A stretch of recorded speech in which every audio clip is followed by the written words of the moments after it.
Welcome to NIC, your in-force data and policy services partner.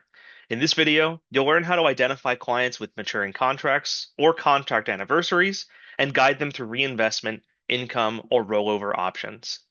To view these, navigate to the Insights button on the left-hand navigation, then select the Annuities button. From here, take a look at the contract anniversaries breakdown in the middle of the screen, where you'll be able to see any contracts that have an anniversary approaching in the next 30, 60, or 90 days. Remember that you can click on the blue numbers to the right of each breakdown to view all of these contracts in greater detail.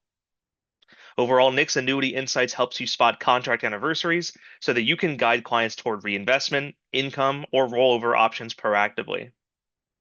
Thanks for being a NIC subscriber.